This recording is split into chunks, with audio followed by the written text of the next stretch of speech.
Tribuners, harga daging ayam di Pasar Langgur, Maluku Tenggara stabil untuk ukuran 1,2 kg dijual seharga Rp55.000. Harga daging ayam di Pasar Langgur, Kabupaten Maluku Tenggara terpantau stabil, tak ada kenaikan yang berarti. Pantauan tribuambon.com pada Jumat 21 Juni, hampir semua lapak yang menjual daging ayam potong beku dijual dengan harga yang sama, tergantung ukuran besar kecilnya daging ayam beku tersebut. Untuk ukuran 1,2 kg dijual Rp55.000. Untuk ukuran 1,4 kg dibanderol Rp60.000. Sementara untuk 1,5 kg dihargai dengan Rp65.000.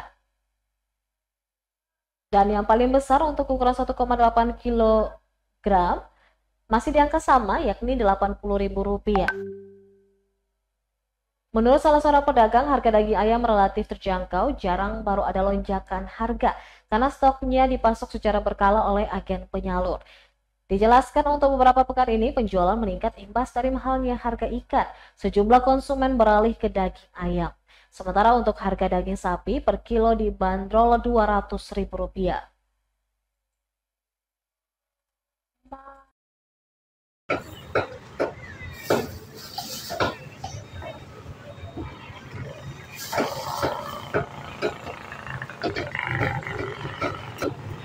Download Tribun X sekarang, menghadirkan lokal menjadi Indonesia.